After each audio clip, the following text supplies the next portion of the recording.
مولانا یوسف صاحب رحمۃ اللہ علیہ فرماتے ہیں اللہ نے یہ ہمیں محنت دی ہے، اللہ نے اپنے فضل سے قدم مٹھی بھر مجموعہ بھی اگر اس محنت کو صفات کے ساتھ کریں، کیا مطلب کہ جب ان کو نکلنے کے لیے کہا جائے نکل جائیں، اور اپنے گھر والوں کی پرواہ کیے بغیر نکل جائیں، اپنی زندگی کے سرمایے کی کو قربان کرتے ہوئے نکل جائیں، اور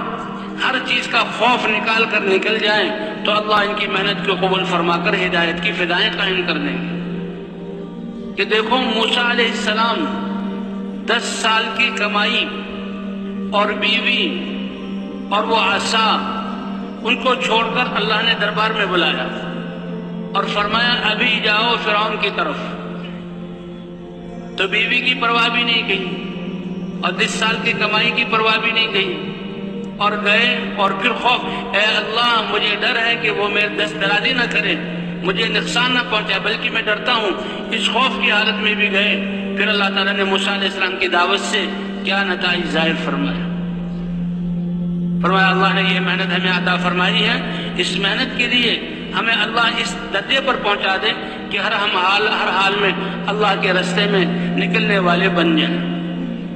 تو بھئی اس طرح حضور صلی اللہ علیہ وسلم نے دعوت دی، تو جو بھی لوگ بھی ایمان لانے والے ہیں وہ فوراً حضور صلی اللہ علیہ وسلم کے ساتھ دعوت دے رہے ہیں۔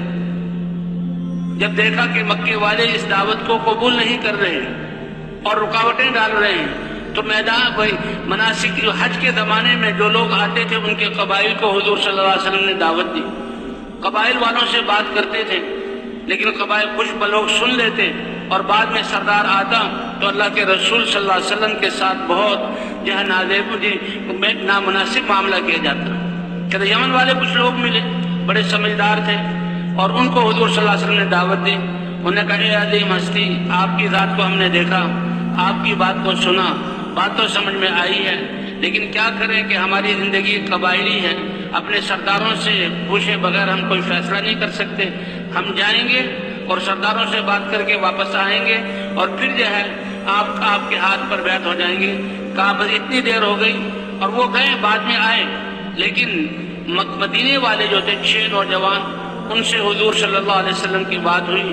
انہوں نے فوراً جی ہاں بالکل آپ کی بات سمجھ میں آ رہی ہے، لیکن اجالے میں بات ہوئی، چاروں طرف خطرات اور دشمنیوں کے مناظر تھے۔ حضور صلی اللہ علیہ وسلم نے فرمایا رات کے اندھیرے میں آؤ۔ تو مینا کی جو گھاٹی ہے جہاں پر شیطانوں کو پتھر مارے جاتے ہیں، وہاں آج بھی ایک مسجد ہے کہ وہاں پر اللہ کے رسول سب سے پہلے تشریف لائے، اور یہ 6 نوجوان مختلف راستوں سے حضور صلی اللہ علیہ وسلم کی یہاں خدمت میں حاضر ہوئے۔ آپ صلی اللہ علیہ وسلم نے ان کو دعوت دی۔ انہوں نے ایک دوسرے کی طرف دیکھا اور کہا یہ بالکل سچ کہہ رہے ہیں اور حق ہے، یہ اللہ کے رسول ہیں، اگر ہمیں کامیابی چاہیے تو ان کی بات مان لیں۔ فوراً یہ پہلی جماعت تھی باہر کی آئی ہوئی، ان 3 اوس کے تھے، 3 خزرج کے تھے، اس میں ایک معاذ بن جبل بھی تھے اور ایک معاذ بن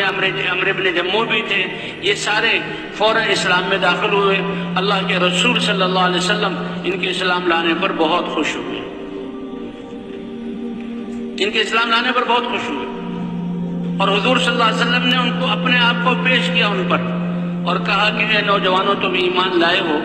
اور تم مجھے اپنے ساتھ لے جاؤ۔ اللہ نے مدینے والوں سے کام لینا تھا،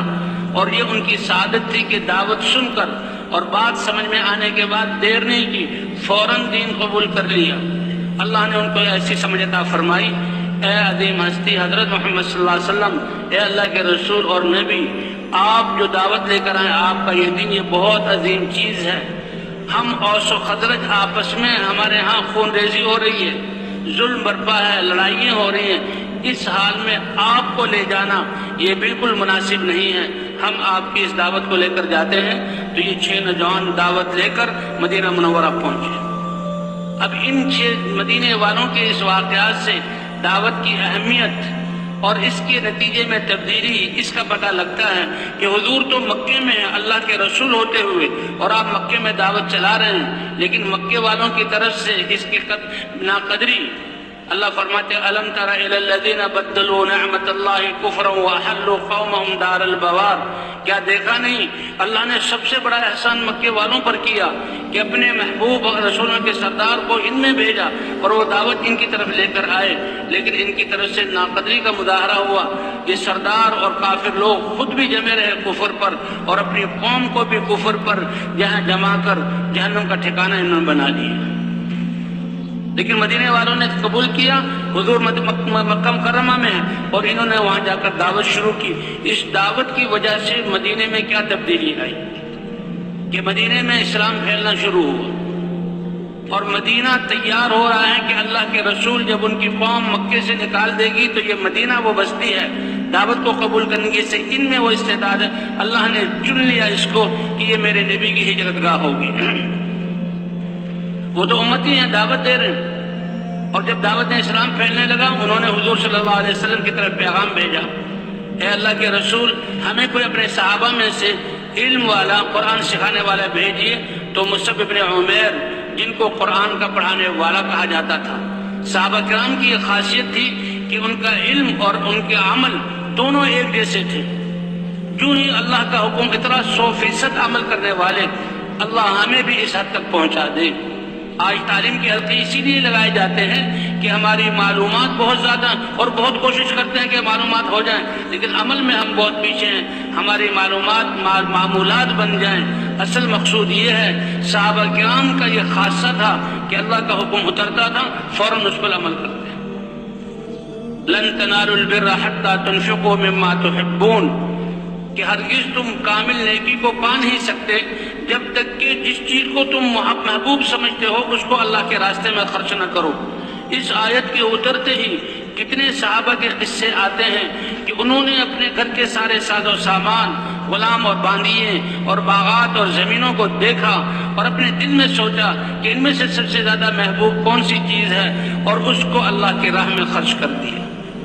حضرت عبداللہ ابن عمر رضی اللہ عنہ کے بارے میں آتا ہے، بڑے عالم تھے، ان کے بہت شاگرد تھے، ان کے اسٹیبل میں بڑی اچھی سواری تھی۔ جب وہ سفر کا ارادہ کرتے تو ان کے شاگرد ان کے لیے بہترین اونٹنی یا بہترین گھوڑا ان کے لیے جو آرام دہ بھی ہو، سبک رفتار بھی ہو، تیز رفتار بھی ہو، وہ ان کے لیے چھانٹتے، وہ اس پر بیٹھ جاتے اور اس پر وہ چل پڑتے اور اس کی سواری پسند آ جاتی، بہت آرام دہ ہے، فوراً کہتے روکو اور اس کو بٹھا لیتے اور اتر کر کہتے اس کو اللہ کے راستے میں صدقہ کر دو، آخرت میں میں اس کا زیادہ محتاج ہوں بنسبت یہاں کے۔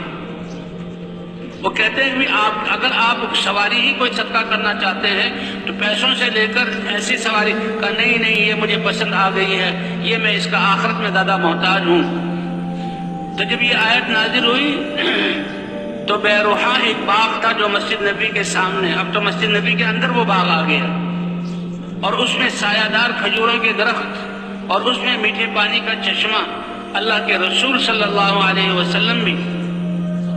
اس میں تشریف لاتے تھے، وضو کرتے تھے، اس کا پانی پیتے تھے، وہاں بیٹھتے تھے اور مسجد نبی کے بالکل سامنے۔ اور جب یہ آیت نازل ہوئی تو وہ اپنا باغ لے کر حضور صلی اللہ علیہ وسلم کی خدمت میں حاضر ہو گئے، اے اللہ کے رسول میری چیزوں میں سے سب سے زیادہ محبوب مجھے یہ ہے، اس لیے میں اس کو صدقہ کرتا ہوں۔ اللہ کے رسول نے ان سے لے کر انہی کے رشتہ داروں میں خرچ کر دیا۔ تو اللہ تعالیٰ ہمیں بھی اس حد تک پہنچا دیں۔ تو مصعب ابن عمیر یہ قرآن کے پڑھنے والے، قرآن کے پڑھانے والے استاد شمار ہوتے تھے، یہ قرآن کو پڑھانے والے بھی ہیں اور داعی بھی ہیں۔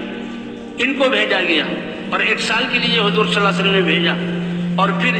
یہ دعوت بھی دیتے تھے اور قرآن سکھاتے بھی تھے، اور دعوت چل رہی ہے۔ دوسرے سال حضور صلی اللہ علیہ وسلم کی خدمت میں 12 صحابہ مدینہ والے آئے جو مسلمان ہو چکے تھے، اور حضور صلی اللہ علیہ وسلم کی خدمت میں آ کر ہاتھ پر بیعت ہوئی۔ اور اس کے بعد پھر تیسرے سال 72، ایک تو اسلام پر بیعت لی جاتی تھی، اور ایک اسی طرح جہاد پر بیعت لی جاتی تھی، اور ایک اسی طرح کی بھی اللہ کے احکام کی پابندی کرنی ہے، اس پر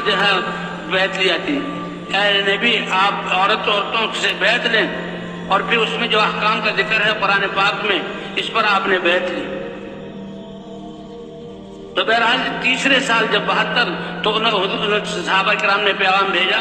مدینے والوں نے، اے اللہ کے رسول اب مدینے میں کوئی گھر ایسا نہیں رہا کہ جس میں اسلام داخل نہ ہو چکا ہو، اب میدان تیار ہو گیا، آپ تشریف لائیں۔ ان کے اس کہنے پر پھر اللہ کی طرف سے یہ حکم اترا کہ اے نبی ہجرت فرض کر دی گئی، آپ مکے جیسے شہر کو چھوڑ کر آپ مدینہ منورہ تشریف لے آئیں۔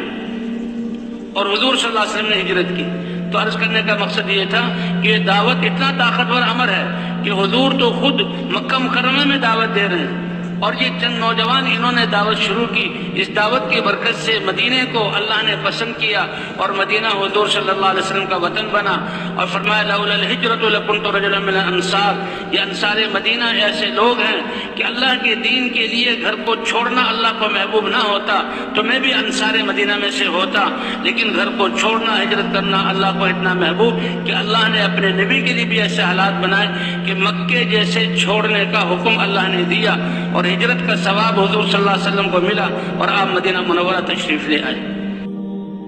جو کچھ سنا گیا اللہ اس پر عمل کرنے والا اور آگے